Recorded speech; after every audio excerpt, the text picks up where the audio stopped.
आज का हमारा टॉपिक जो है वो है organic chemistry. Organic chemistry 12th। लेकिन वो करने से पहले, टॉपिक शुरुआत करने से पहले हम लोग थोड़ा सा रिवाइज करेंगे जो आप लोगों ने 11th में किया हुआ है। आता है फिर भी जस्ट एक रिवीजन से। 11th में हम लोगों ने कहा था कि एल्केन को रिप्रेजेंट किया जाता है आर एच से।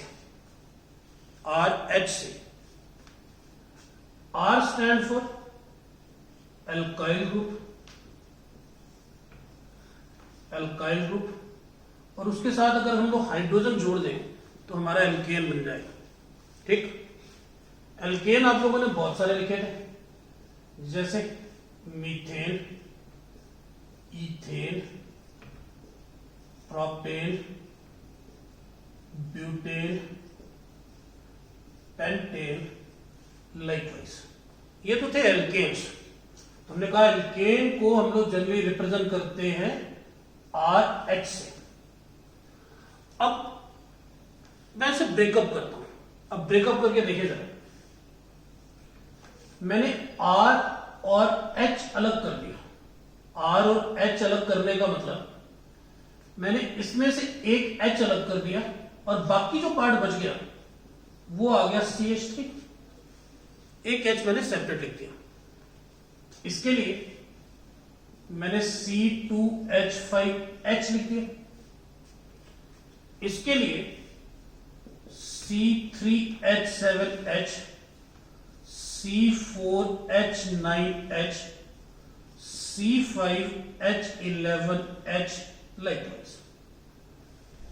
ठीक, मैं कुछ नहीं कर रहा हूं, उसी एल्केन को एक हाइड्रोजन हम लोगों ने सेपरेट करके लिख दिया। अब ये पार्ट जो है आपका, ये पार्ट जो है ये आपका एल्काइल हो गया, ये हो गया एल्काइल, और हाइड्रोजन साथ में जोड़ देंगे तो आपका एल्केन पूरा बन जाएगा। अब इन एल्काइल को हम लोगों ने सेपरेटली नाम देंगे। इन्हें हम लोग एल्काइल, अब इसमें एक हाइड्रोजन कम है तो एक ग्रुप बन गया, रेडिकल बन गया। इधर लिखे ना, इधर एक लाइन बनाने का मतलब एक valency free. C2H5, C3H7, C4H9, C5H11, likewise. इन एल्काइल को हम लोगों ने कैसे नाम देना है? जो रूट वर्ड है, वर्ड रूट आपको पता है, कार्बन एटम एक हो तो मिथ। अब एन नहीं लगाना, आप लोगों ने YN लगा देना। This is methyl, methyl group. Group इसलिए क्योंकि ये अभी जुड़ना बाकी है, इसकी वैलेंसी फ्री है। ये आपका आ गया इथाइल ग्रुप, इसे बोलेंगे प्रोपाइल। ये आ गया ब्यूटाइल, फिर पेंटाइल, लाइकवाइज। तो methyl group, ethyl group, propyl group, pentyl group, hexyl group, octyl group, hexyl, heptyl, octyl, nonyl, डेकाइल, इस तरीके से चलता चला जाएगा। तो ये आपके आगे एल्काइल, हाइड्रोजन साथ में लगाएंगे तो आपका एल्केन बन जाएगा। ठीक है, अब हम लोग लेते हैं इन एल्काइल को किस ढंग से रिप्रेजेंट करते हैं। अब देखते हैं, तो आपका एल्केन आ गया RH। अभी हमने कहा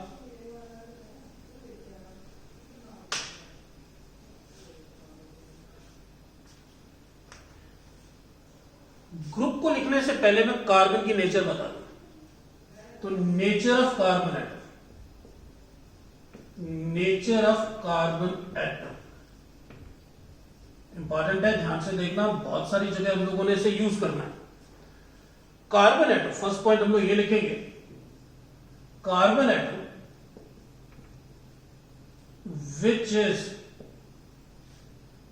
is attached to one more carbon atom, या कई बार नन, कई बार किसी से भी नहीं हो तब भी हम लोग ये बोलेंगे, is known as primary carbon atom.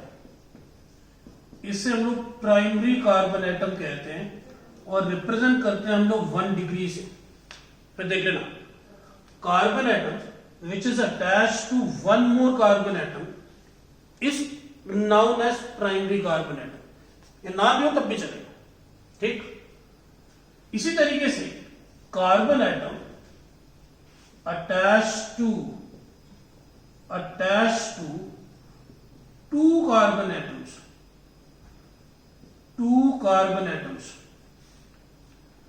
is known as secondary carbon atom. उससे हम लोग सेकेंडरी कार्बन एटम कहते हैं. 2 डिग्री से हम लोग उसे रिप्रेजेंट करते हैं, उसे हम लोग 2 डिग्री से रिप्रेजेंट करते हैं. फिर कार्बन एटम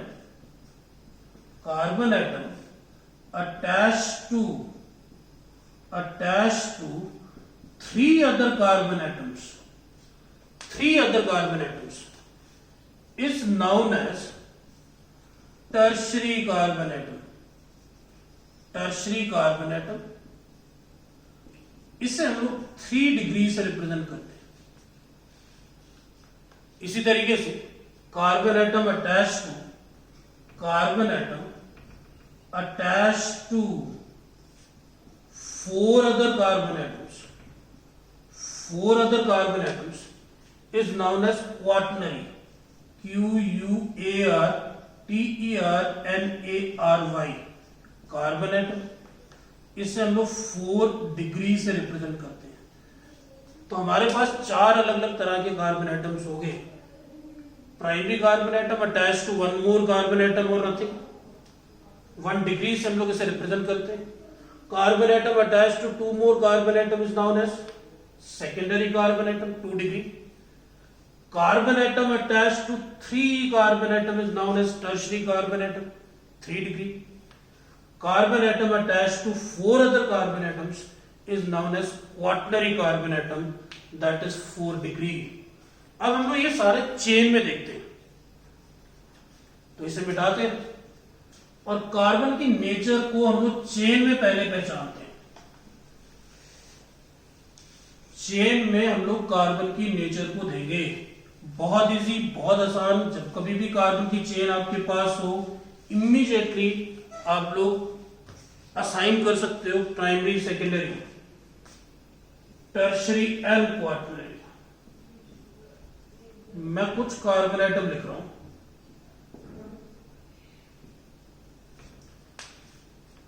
देखते जाओ.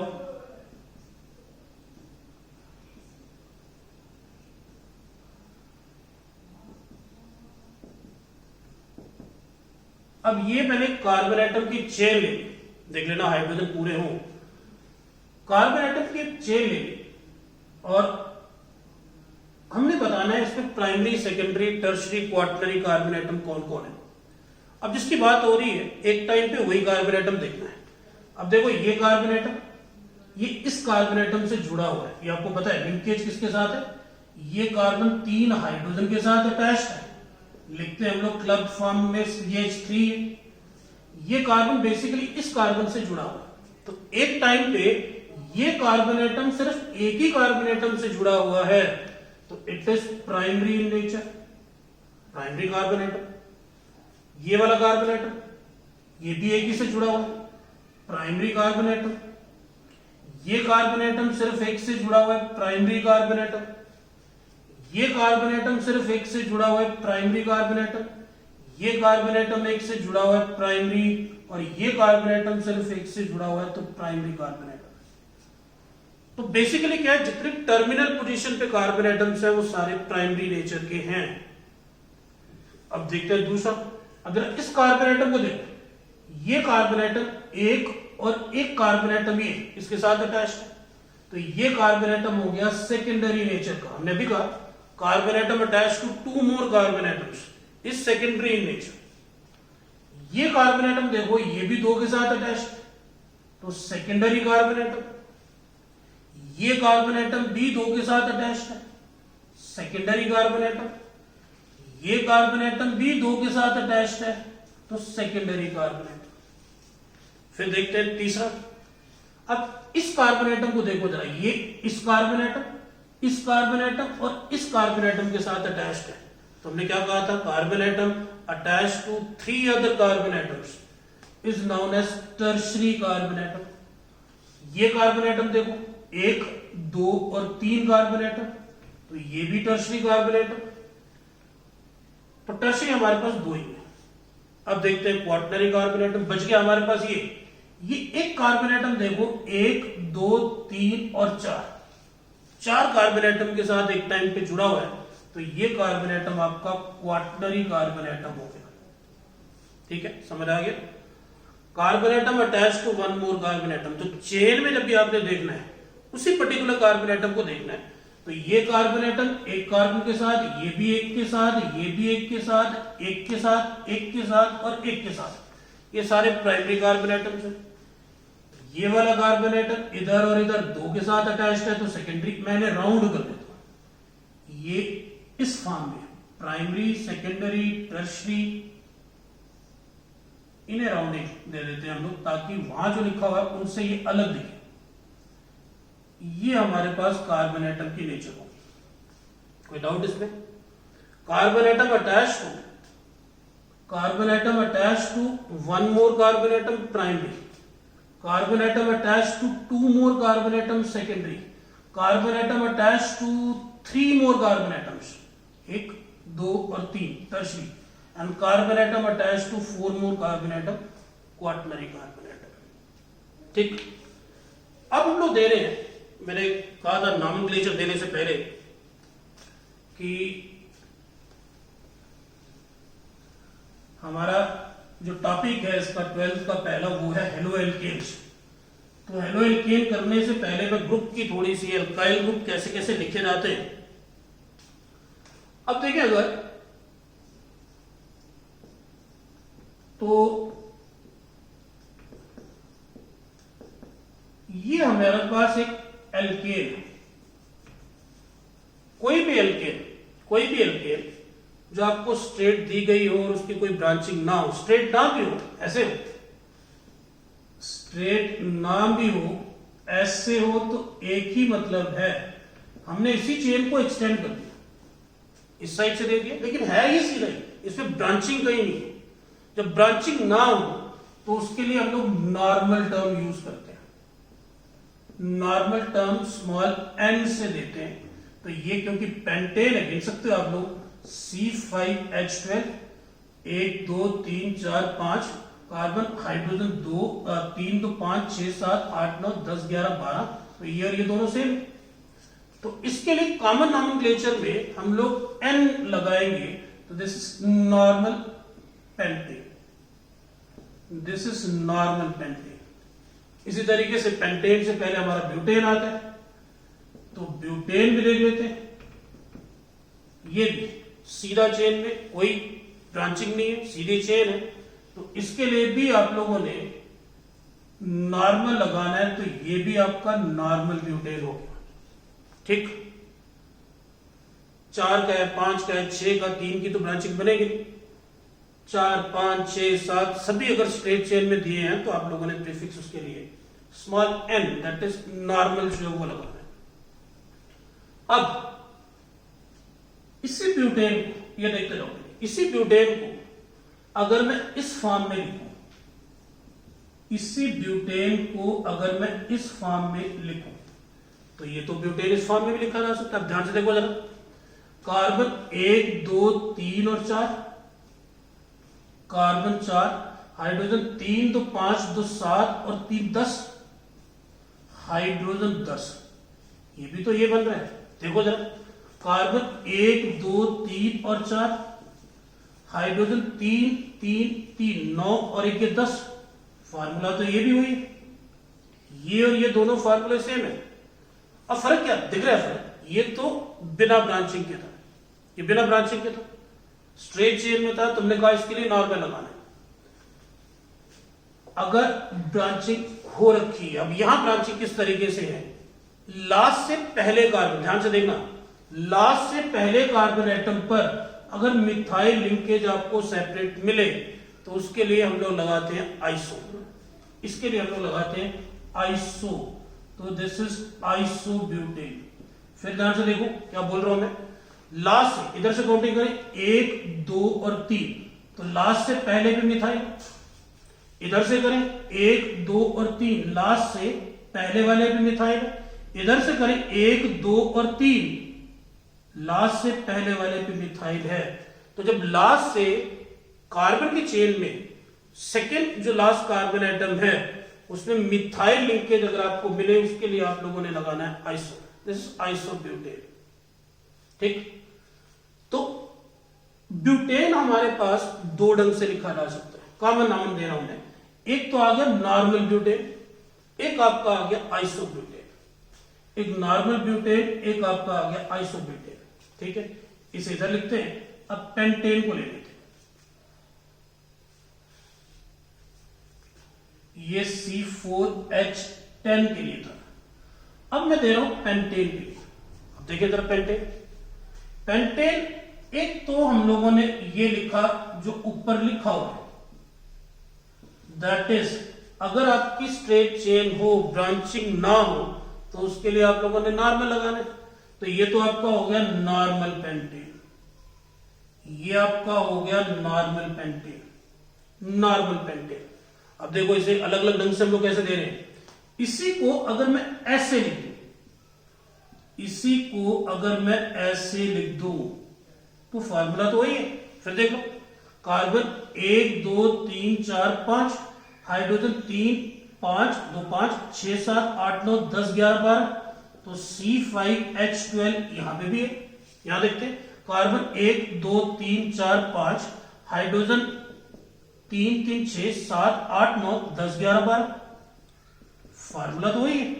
लेकिन अभी आपको थोड़ी देर पहले बताया जैसे इसमें था, तो लास्ट से पहला वाला अगर आपको मिथाइल लिंकेज मिले, इसमें आप लोगों ने this is your isopentane. Pentane है लेकिन स्ट्रेट वाली नहीं है। अब इसको एक और फॉर्म में लिखा जा सकता है, जरा वो भी देखो। अब इसी को अगर मैं इस तरीके से लिख दूं, इस तरीके से लिखिए। अब जरा ये भी देखो ध्यान से, इंपॉर्टेंट है ये भी। यहां कार्बन यहां पे भी 1 2 3 4 5, कार्बन तो यहां पे भी 5 है, हाइड्रोजन 3 3 6 3 9 और 3 12, हाइड्रोजन यहां पे भी 12 है। इसका मतलब फार्मूला तो ये सेम ही, लेकिन यहां ब्रांचिंग आपको किसी और ढंग से दिख रही है। अब यहां क्या है, अगर आपको लास्ट से पहले वाला कार्बन एटम सेकेंड लास्ट के ऊपर 2 मिथाइल, या टोटल में अगर आपको 3 दिख जाए, यहां पे 1 मिथाइल था, यहां पे 1 मिथाइल था, यहां पे लास्ट से पहले वाला कार्बन एटम 2 मिथाइल, या कहीं आपको ये लिंकेज मिल जाए, ये लिंकेज मिल जाए, ये वाला, तो इसके लिए आप लोगों ने टर्म लगानी है नियो, दिस इज नियोपेंटेन। इससे हम लोग बोलेंगे नियोपेंटेन। ठीक, ब्यूटेन को हम लोगों ने दो ढंग से लिखा, दैट इज नॉर्मल ब्यूटेन और आइसोब्यूटेन। पेंटेन को हम लोगों ने 10th में भी आपका आइसोमेरिज्म में था, पेंटेन को हम लोगों ने नॉर्मल पेंटेन, आइसोपेंटेन और नियोपेंटेन। अब इसके बेस के ऊपर इनके ग्रुप्स भी बनते हैं। अब देखो एल्काइल ग्रुप, एक हाइड्रोजन कम ग्रुप, क्योंकि वो आगे हमारे यूज होंगे, तो उन ग्रुप्स के बारे में जरा देखें हम लोगों ने क्या कहना है।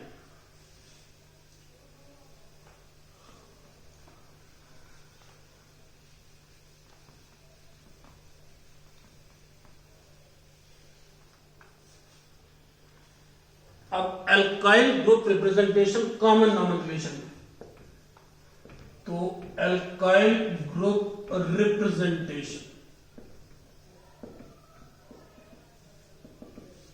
ये पर्टिकुलरली हमारा कॉमन नॉमेनक्लेचर, पर बहुत इंपॉर्टेंट है, बहुत बार जो है लिखा हमें मिलता है। अब सबसे पहले ले रहा हूं मैं CH4, इसमें से एक हाइड्रोजन कम करेंगे, इधर लिखते हैं इधर लिखते हैं, तो ये तो आपका सिंपल मिथाइल बनेगा, इसमें तो कुछ और है ही, तो ये आपका मिथाइल ग्रुप हो गया। अब लेते हैं दूसरे पर, मैंने ले लिया दूसरा alkane, that is C2H6, that is ethane. अब अगर आप लोग इथेन में देखो तो दोनों कार्बन एटम प्राइमरी नेचर के हैं, मतलब ये कार्बन एटम भी एक के साथ अटैच्ड है, ये भी एक के साथ, तो ये भी प्राइमरी कार्बन एटम, ये भी प्राइमरी कार्बन एटम। मैं दोनों में से किसी में से भी हाइड्रोजन निकाल दे, कोई फर्क नहीं पड़ेगा। तो ये आपका CH2CH3 ऐसे लिखे, या हम लोग CH3CH2 ऐसे लिखे। मैंने क्या किया, फर्स्ट वाले केस में मैंने हाइड्रोजन यहां से निकाला, उसकी वैलेंसी को ओपन किया। सेकेंड वाले में मैंने हाइड्रोजन यहां से निकाला, उसकी वैलेंसी। क्या आपको कोई फर्क दिख रहा है? नहीं है, क्योंकि यहां पे भी जो वैलेंसी ओपन है वो भी प्राइमरी कार्बन एटम है, और यहां पे भी जो वैलेंसी ओपन है वो भी प्राइमरी कार्बन एटम है। इससे हम लोग सिंपली इथाइल बोलते हैं, इससे सिंपली इथाइल। ये दो तरीके नहीं है, ये तरीका एक ही है, क्योंकि ये दोनों सेम है। ऐसे लिखो बनेगा इथाइल, दो नहीं है, कंफ्यूज नहीं होना, ये दो नहीं है, सिर्फ एक ही है। अब चलते हैं तीसरा हमारे पास, that is C3H8 in case of propane. In case of propane के लिए अब इनके अल्काइल ग्रुप बनाते हैं। तो मैं सबसे पहले प्रोपेन को ऐसे ले, ये ले लिया। अब यहां पे देखो, अगर आप लोग ध्यान से, तो यहां पे दो टाइप के कार्बन एटम्स हैं। ये carbon atom attach to one more carbon atom primary in nature, ये carbon atom attach to one more carbon atom primary in nature. तो ये कार्बन एटम भी प्राइमरी, ये कार्बन एटम भी प्राइमरी, बट ये carbon atom secondary nature का है, ये कार्बन एटम सेकेंडरी नेचर का है। अब इसका मतलब ये हुआ कि अगर हम लोग प्रोपेन में से हाइड्रोजन कम करके अल्काइल ग्रुप बनाएं, एक तो बनेगा हमारे पास ये ग्रुप। इसमें अभी बताया आप लोगों को, यहां से रिलीज कर दो हाइड्रोजन, यहां से रिलीज कर दो, एक ही जैसा बनेगा। ये या ये दोनों सेम है, ये दोनों सेम है, कोई फर्क नहीं है। इसे आप लोग प्रोपाइल या नॉर्मल प्रोपाइल ग्रुप बोलोगे। नॉर्मल प्रोपाइल भी कह सकते हो या प्रोपाइल भी कह सकते हो, चले। बट यहां पे आपको दिख रहा है, यहां पे सेकेंडरी नेचर का कार्बन एटम भी है। अब यहां से अगर हम लोग हाइड्रोजन निकाल दे तो ग्रुप बना दे, मींस एक हाइड्रोजन कम कर दे, जैसे यहां पे भी एक हाइड्रोजन कम कर दिया, तो ये भी C3H7 बन गया प्रोपाइल। तो आपको बताया प्राइमरी से निकालोगे तो नॉर्मल प्रोपाइल ग्रुप, और अगर सेकेंडरी से निकालो तो ये ग्रुप, अभी थोड़ी देर पहले मैंने आपको बताया, तो ये जस्ट लाइक इस तरीके से बनेगा। इससे हम लोग कहते हैं आइसोप्रोपाइल ग्रुप। इससे हम लोग, इंपॉर्टेंट है, आइसोप्रोपाइल ग्रुप बोलते हैं, आइसोप्रोपाइल ग्रुप। तो याद रखना, लास्ट से पहले carbon atom methyl linkage, isopropyl. अब चलते हैं ब्यूटेन पे। अब जरा ब्यूटेन देखें, ये मैं मिटा देता हूं क्योंकि ये सेम है। ब्यूटेन C4H10, तरीके देखते हैं कैसे कैसे ग्रुप बनाया जा सकता है उसको। एल्काइल ग्रुप ब्यूटेन के किस किस तरीके से बनाए जा सकते हैं। ये देखो, ये हमारा ब्यूटेन हो गया। आपको भी बताया, यहां से हाइड्रोजन रिलीज करो या हाइड्रोजन यहां से रिलीज करो, बाकी तो चेन सीधी है। तो ये आपका बनेगा नॉर्मल ब्यूटाइल ग्रुप, इधर से भी करो या इधर से करो, सेम। तो ये आपका आ गया नॉर्मल ब्यूटाइल ग्रुप, इसे हम लोग कहते हैं नॉर्मल ब्यूटाइल ग्रुप। अब ब्यूटेन को भी अभी आपको बताया, ब्यूटेन में ऊपर लिख देता हूं। ब्यूटेन को हाइड्रोजन निकाल के जो एल्काइल ग्रुप में हम लोग कन्वर्ट करते हैं। अब पहला मैंने निकाला यहां से भी निकालते हो तो सेम होता।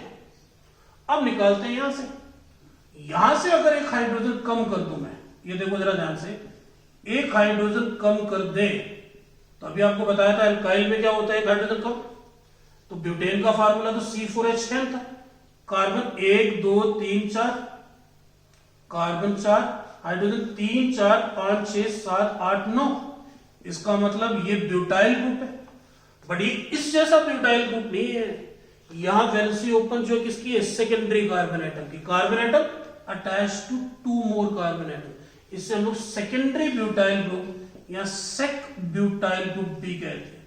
शॉर्ट में हम लोग इसे सेक ब्यूटाइल ग्रुप कहते हैं। सेक मतलब सेकेंडरी, सेक मतलब सेकेंडरी ब्यूटाइल ग्रुप, ठीक। सेकेंडरी ब्यूटाइल ग्रुप, ये दोनों सेम, ऐसे मिटा देते हैं, सेकेंडरी ब्यूटाइल ग्रुप। अब जरा फिर देखें आगे, और इसे और फॉर्म में लिखते हैं, किसी और फॉर्म में लिखे तो क्या मैं इसे ऐसे लिख सकता हूं, इसी ग्रुप को, इसी ब्यूटाइल ग्रुप को क्या मैं ऐसे लिख सकता हूं। अब देखो जरा, यहां कार्बन 1 2 3 4, कार्बन 4, हाइड्रोजन 3 3 6 7 8 9, भाई यहां पे भी तो यही है, जो यहां था जो यहां है वो यही है। बट लिंकेज भी ध्यान से देखो जरा, लिंकेज अगर मैं CH3 यहां लगा दूं तो ये ब्यूटेन, थोड़ी देर पहले हम लोगों ने नाम दिया था, इसे कहते हैं आइसोब्यूटेन। अब ये ग्रुप बन जाएगा isobutyl group, isobutyl group, isobutyl group. तो ब्यूटेन में हमारे पास 3 अलग अलग टाइप के अल्काइल ग्रुप बने, पहचान देख लेना। एक नॉर्मल यहां से निकाल दो या यहां से निकाल दो, बाकी स्ट्रेट चेन है तो नॉर्मल ब्यूटाइल ग्रुप।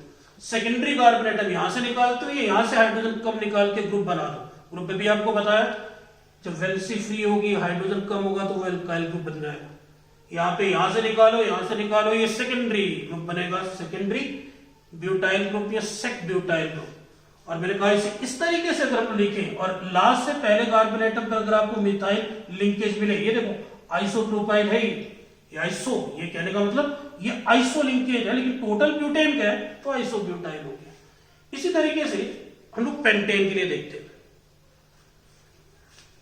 पेंटेन के लिए देखते हैं कैसे।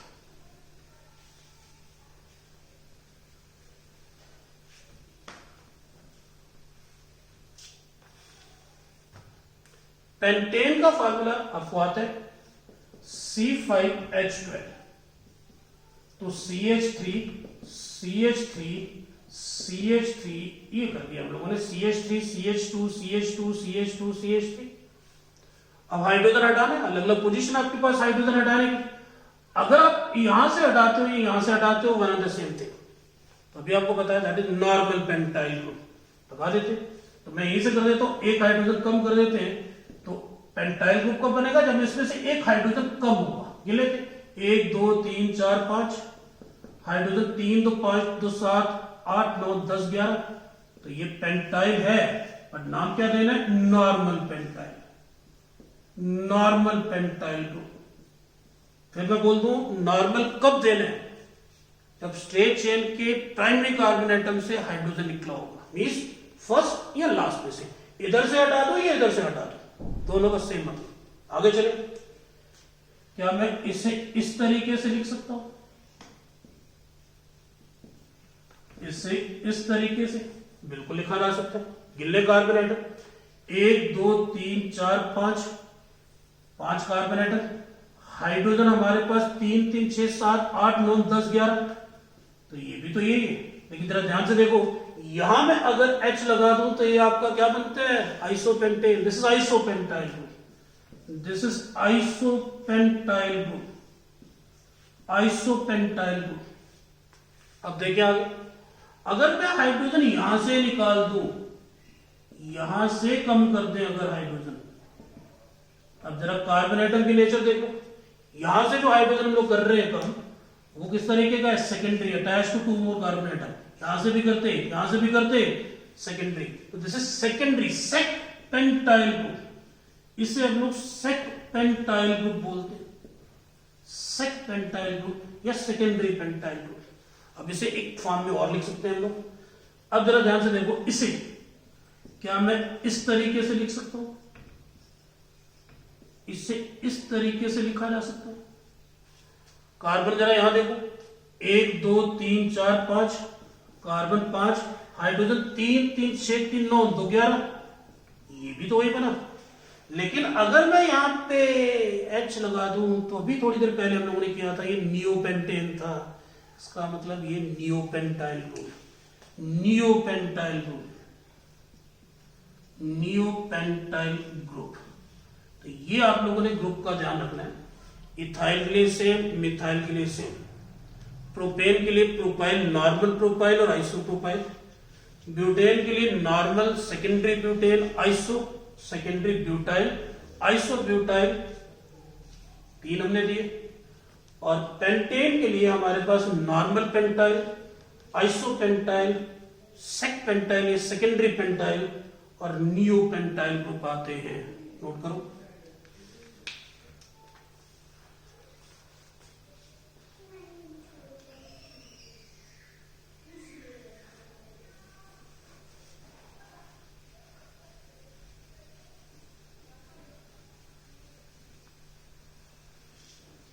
ओके, कार्बन एटम की नेचर भी हो गई और एल्काइल ग्रुप किस किस तरीके से हैं, इन्हें आप लोगों ने बार बार रिवाइज करना है, देखना है, फिर जाके समझ आएगी और दिमाग में बैठेगी। हमारा जो सबसे पहला टॉपिक है वो है हेलोएल्केन्स। कॉमन नेमिंग में इन्हें हम लोग एल्काइल हैलाइड्स भी कहते हैं, एल्काइल हैलाइड्स भी कहते हैं। तो 12th का स्टेट बोर्ड्स और एनसीईआरटी जो सबसे पहला हमारा टॉपिक आता है वो ऑर्गेनिक में, वो आता है हेलोएल्केन्स। हेलोएल्केन्स का जनरल फार्मूला कैसे बनता है जरा ध्यान से देखो। हमने थोड़ी देर पहले रिप्रेजेंट किया कि ये एल्केन को हम लोग इस तरीके से रिप्रेजेंट करते हैं RH से, और हेलो टर्म आपको पता ही, हेलो को हम लोग X से रिप्रेजेंट करते हैं। ये इसमें आता है हेलोजन फ्लोरीन, क्लोरीन, ब्रोमीन और आयोडीन, फ्लोरीन, क्लोरीन, ब्रोमीन और आयोडीन। अब अगर मैं इसका H हटा दूं, H हटा देते और बदले में इनमें से या X जनरल रिप्रेजेंटेशन हेलोजन की होती है X से, तो मैं X ले आऊं अगर, तो फार्मूला हमारे पास बन जाएगा RH। मैंने इसमें से H हटा दिया और उसके बदले में X वहां पे लगा दिया, X मींस हेलोजन, तो हेलोजन को यहां लगा दिया। अब R भी थोड़ी देर पहले हमने किया था, दिस इज एल्काइल, और X को अगर बाद में हेलोजन को बाद में बोलना हो तो ये आईडी से खत्म होते हैं, तो हेलाइड बोलते हैं। ये कॉमन नेमिंग है, this is your common naming. Common naming में आपने लेफ्ट से राइट पे चलना है, जो लेफ्ट साइड पे एल्काइल ग्रुप है उसका नाम पहले लिखना है, और बाद में जो हेलोजन होगा उसे हेलाइड की फॉर्म में F होगा तो फ्लोराइड लिखना है, Cl होगा तो क्लोराइड लिखना है, Br होगा तो ब्रोमाइड लिखना है, और I होगा तो आयोडाइड लिखना है, और X होगा तो हेलाइड लिखना है, हेलाइड लिखना है, हेलोजन। ठीक है, X मैं लिख देता हूं हेलोजन है। तो हेलोजन को जब कभी भी बाद में नाम देना हो तो हम लोगों ने हेलाइड से देना है, F fluoride, Cl chloride, Br bromide, I iodide. तो मैंने ये किया, ये हमारे पास एल्केन था, H हटा दिया, हेलोजन यहां लगा दिया, तो R भी बोला मैंने, बोलते हैं एल्काइल को, X हेलाइड, बाद में बोलना हो तो हेलाइड। अब एग्जांपल लेते हैं कुछ, देखो मैंने सबसे छोटे वाला, सबसे पहले वाला एल्केन ले लिया, इसमें से H को हम लोग माइनस करते हैं ये, और बदले में मैं F, मैं कोई मैकेनिज्म नहीं कर रहा, कोई तरीका नहीं, सिर्फ रिप्रेजेंटेशन दे रहे, नेमिंग दे रहे। मैंने इसमें से H को हटा दिया, F लगा दिया, तो हमारे पास फार्मूला बन जाएगा ये। ठीक, अभी थोड़ी देर पहले बताया R एल्काइल, इस केस में कौन सा है, methyl,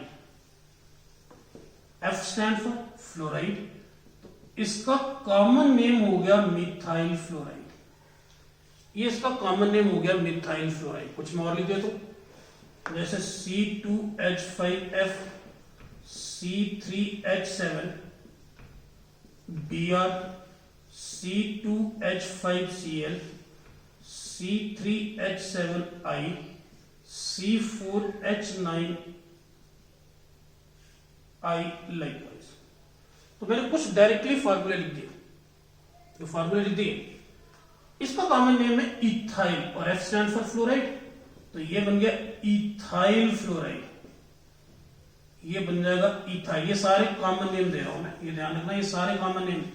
ethyl fluoride, propyl group का पता है आपको, bromide, propyl bromide, propyl bromide, ethyl chloride, ethyl chloride, propyl iodide और ब्यूटाइल आयोडाइड। ये सारे इनके कॉमन नेम, ये सारे कॉमन नेम। तो कॉमन नेम लोग कैसे देते हैं, अल्काइल ग्रुप जो है उनका नाम पहले, जो भी अल्काइल ग्रुप होगा उसका नाम हम लोगों ने पहले लिखना है, और जो हेलोजन बाद में होगा उसे आईडी से खत्म करना है, halide, fluoride, chloride, bromide, iodide. अब मैं दे रहा हूं इनके आयुपेक नेम। IUPAC नेम दे रहे हैं इनके, जरा ध्यान से देखना ये भी।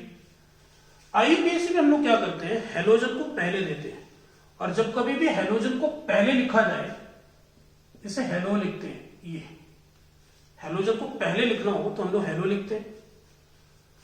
फ्लोरीन के लिए हम लोग लिखेंगे फ्लोरो, दैट इज ओ लेटर से खत्म करना है। Cl के लिए लिखना है आप लोगों ने क्लोरो, Br के लिए लिखना है आप लोगों ने ब्रोमो, और I के लिए लिखना है आप लोगों ने आइडो। तो जनरल बन गया हेलोजन के लिए हेलो। बाद में हमारे पास बच गया R। R आपको पता है एल्काइल है।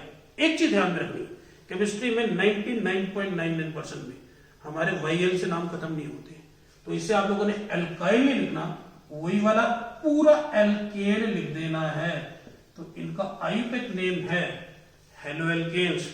हेलो एल्केन्स बनाते हैं, देखो हेलोजन को पहले F फ्लोरो, बच गया मिथाइल, मिथाइल लिखना, मीथेन लिखना है, तो इसका आईयूपैक नेम हो गया फ्लोरोमीथेन। इसका आईयूपैक नेम हो गया fluoromethane. Fluoro ethyl, ethyl ethane, तो ये हो गया fluoro ethane. Bromopropane, bromopropane, bromopropane. Chloroethane, chloroethane. Iodopropane, iodopropane, आइडोप्रोपेन।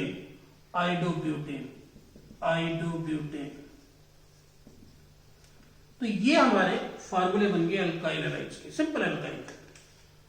Topic है हमारा हेलो एल्केन, या जिन्हें कॉमन नेमिंग में हम लोग अल्काइल हैलाइड्स कहते हैं। फार्मूले आप लोगों ने देख लिए। जनरल फार्मूला इनका है RX।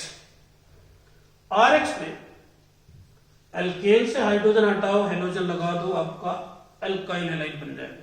तो हम लोगों ने फार्मूले लगाए।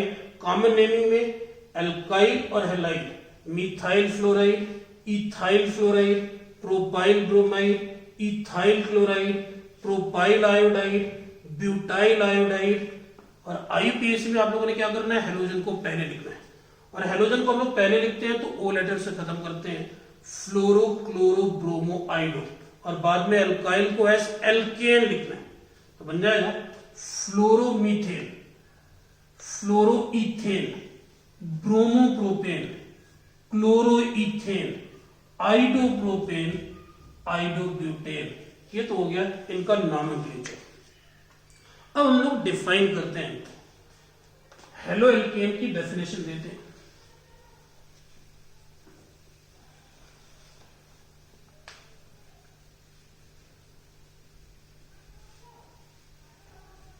हेलो एल्केन की डेफिनेशन, ऑल्दो हमारे यहां पे सिलेबस में जो हम लोगों ने प्रिपरेशन देनी है वो मोनो हेलो एल्केन्स की देनी है, लेकिन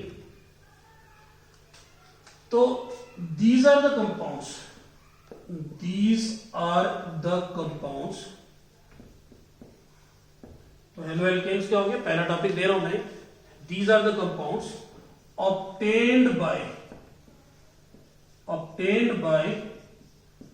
replacing one or more hydrogen atoms, one or more hydrogen atoms of an alkane with same number of halogen atoms, with same number of halogen atoms। So these are the compounds halo alkane, alkane के साथ halogen मिलते कैसे, these are the compounds obtained by replacing one or more hydrogen atoms of an alkane with same number of halogen atoms। अभी जो हम लोगों ने कुछ एग्जांपल लिखी थी, मैं फिर लिख देता हूं। ये सारी मोनो हेलो एल्केन्स की है, ये सारी मोनो हेलो एल्केन्स की हैं। मोनो हेलो एल्केन्स का मतलब ये हुआ कि इनके केस में एक हाइड्रोजन एल्केन से हटाया हुआ है और उसके बदले में एक हेलोजन, उनका नॉमेनक्लेचर भी आप लोगों ने दे दिया। कुछ डाई, ये सारे मोनो हेलो एल्केन्स। तो ये मोलाई की क्लासिफिकेशन के बुक्स में देते हैं, तो depending upon the number of halogen atoms, तो ये सारे मोनो हेलो एल्केन्स हैं। तो क्या बनेगा definition, these are haloalkanes obtained by replacing one hydrogen atom of an alkane with one halogen atom. मोनोहेलोएल्केन्स है, ये सारे मोनोहेलोएल्केन्स हैं. कुछ डाईहेलोएल्केन्स देखते हैं. डाईहेलोएल्केन्स कुछ मैं, क्योंकि इनका नॉमेनक्लेचर भी कई बार जो है कॉमन में भी आता है. मैंने एक कंपाउंड ले लिया C2H4Cl. अब जरा ध्यान से देखो, अगर हेलोजन जितने हैं वो हटा दिए जाए, उनके बदले में हाइड्रोजन लगा दिया जाए. अगर मैं 2 हेलोजन है तो 2 क्लोरीन को हटा दूं और 2 हाइड्रोजन को लगा दें, तो आपको पता चल जाएगा ये कौन सा एल्केन है. ये एल्केन है इथेन. ये एल्केन है इथेन. इसका मतलब ये हुआ इथेन से 2 हाइड्रोजन हटा के हम लोगों ने 2 क्लोरीन ग्रुप लगाए हुए हैं या 2 क्लोराइड ग्रुप लगाए हुए. अब इसे भी 2 ढंग से लिखा जा सकता है, जरा वो भी ध्यान से देखना. एक तो मैं इसे इस तरीके से लिख सकता हूं, ये हम लोग ओपन करें तो पता चलेगा इनका नाम क्या है. इसी को इस तरीके से दूसरे, इसी को हम लोग इस तरीके से भी लिख सकते हैं. अब जरा ध्यान से देखो, कार्बन की 4 वैलेंसी, फार्मूला देखो, कार्बन 2 तो carbon 2, hydrogen 4, hydrogen 4, chlorine 2, chlorine 2, carbon 2, carbon 2, hydrogen 4, hydrogen 4, chlorine 2 तो क्लोरीन 2. भाई फार्मूला तो सेम है, इसको 2 अलग अलग ढंग से हम लोग लिख रहे हैं. जब एडजेसेंट कार्बन एटम, ये एक मैं नेमी भी बता रहा हूं, कॉमन में वो यूज करते हैं आईपैक में, तो इसका 1,2 डाइक्लोरोइथेन बन जाएगा. मैं इसका आईपैक लिख दूं 1,2 डाइक्लोरोइथेन, ये आपको आता है. अगर हम लोग उसका कॉमन नॉमेनक्लेचर देखें तो ये आपको मिलेगा ethylene, ethylene dichloride, ethylene dichloride. ध्यान से देखना, इथाइलिन. फिर आता है इथाइलिन, हम लोगों ने किसे बोलना है, या एल्काइलिन हम लोगों ने किसे बोलना है. जब भी किसी एल्केन, कोई भी एल्केन दिया गया हो, उसके एडजेसेंट कार्बन एटम की वैलेंसी फ्री है. इसकी एक वैलेंसी फ्री है, इसकी एक वैलेंसी फ्री है. कॉमन नेमिंग में दिस इज इथाइलिन. CH2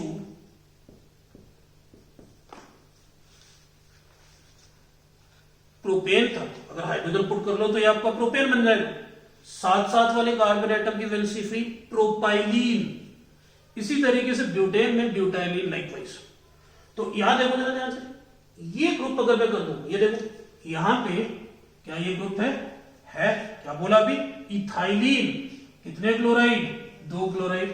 तो कॉमन नेमिंग में इसे हम लोग इथाइलिन डाइक्लोराइड बोलते हैं.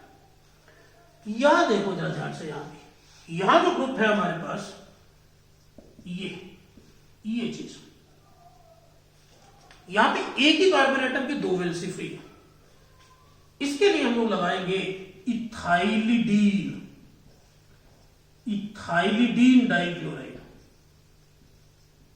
Ethylidene dichloride. अब ये एक और बुक में बहुत बार टर्म पढ़ोगे, ये विक टर्म, ये विसिनल में आते हैं, शॉर्ट में से विक कहते हैं, और ये जेमिनल में आते हैं, शॉर्ट में हम लोग इन्हें जेम बोलते हैं. अब मैं एक चीज रिपीट कर दूं और वो दिमाग में आप लोगों ने रखनी है. विसिनल का मतलब होता है जब कोई सेम ग्रुप साथ वाले कार्बन एटम के साथ अटैच्ड है, उसके लिए शॉर्ट टर्म हम लोग यूज करते हैं विक, बना हुआ विसिनल. विसिनल बनाओ विसिनिटी से, अड़ोस पड़ोस जिसे लोग कहते हैं विसिनल. ये विसिनल है, साथ वाले कार्बन एटम से हाइड्रोजन निकला हुआ ग्रुप बना हुआ है और हेलोजन वहां पे अटैच्ड है, तो ये एक विसिनल डाइहेलाइड हो गया. ध्यान रखना, ये एक विसिनल डाइहेलाइड हो गया. और जेमिनल बोलते हैं attached to the same carbon atom. जब दोनों वैलेंसी एक ही कार्बन एटम की फ्री हो, दैट इज जेमिनल. ये देखो दोनों एक ही कार्बन एटम की फ्री है, तो ये हम लोग बोलेंगे जेमिनल. ये तो कोई आपको बोले जेम डाइहेलाइड की एग्जांपल लिखो, जेम डाइहेलाइड की एग्जांपल लिखो, तो ये आपके सामने जेम डाइहेलाइड. कोई आपको पूछे विक डाइहेलाइड की एग्जांपल लिखो, तो ये आपके सामने विक. ध्यान रखना फिर से, विसिनल या विक मींस एडजेसेंट पोजीशन, साथ वाली पोजीशन. जेम या जेमिनल मतलब same carbon atom, same carbon atom. ठीक, अब इसको हम लोग और भी नेमिंग में देख जरा। ये देखो डाई हैलाइड को हम लोग, और अगर प्रोपेन में दूं, देखो जरा ध्यान से देखो, मैंने यहां पे Br दे दिया, CH2Br दे दिया, तो ये क्या हो गया फिर? डाई हैलाइड तो है, विसिनल। विसिनल को मैंने कहा था अभी, इथेन होगा तो इथाइलिन, प्रोपेन होगा तो propylene. This is propylene dibromide, propylene dibromide, इसे हम लोग प्रोपाइलिन डाइब्रोमाइड बोलेंगे, प्रोपाइलिन। और अगर ये ऐसा हो, अगर इसी को मैं ऐसे लिखूं, फार्मूला तो सेम ही रहेगा, लेकिन Br दोनों मैंने एक ही पोजीशन पे अटैच कर दिया। दिस इज प्रोपाइलिडीन, लीडीन जेमिनल के लिए, दिस इज प्रोपाइलिडीन डाइब्रोमाइड, प्रोपाइलिडीन डाइब्रोमाइड, प्रोपाइलिडीन, ध्यान रखना। ये किसी भी एक और मैं नाम दे दूं, अगर ये ऐसा लिखा हुआ है, अब ऐसा लिखा हुआ है, भाई जेमिनल तो है, दोनों एक ही के साथ अटैच्ड है, लेकिन इसमें और इसमें फर्क है। ध्यान से देखो, इसमें और इसमें फर्क है। यहां क्या है? दोनों Br एक कार्बन एटम, लेकिन कार्बन एटम कौन सा? आइसो वाला। इसका नाम है आइसोप्रोपाइलिडीन, प्रोपाइलिडीन, आइसो प्रोपाइलिडीन, लीडीन, आइसोप्रोपाइलिडीन। ये propylene dibromide, isopropylidene dibromide, dibromide, propylene, sorry propylidene, ये तो नॉर्मल वाला हो गया, ये तो ये वाला पोजीशन पे है, ये वाला पोजीशन पे हो, तो प्रोपाइलिडीन, साथ साथ वाला प्रोपाइलिन, और आइसो पोजीशन के ऊपर दोनों Br होंगे, तो आइसोप्रोपाइलिडीन। अब कई बार क्या होता है,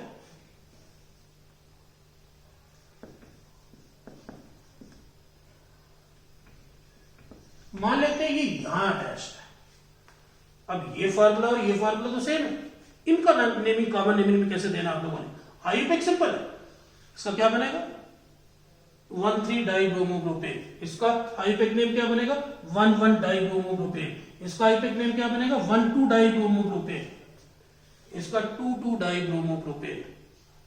इसका अब जब दो से ज्यादा हो, वो टर्मिनल पोजीशन पे अटैच हो, इसका नाम देना है ट्राइमिथाइलिन डाइब्रोमाइड, ट्राइमिथाइलिन डाइब्रोमाइड।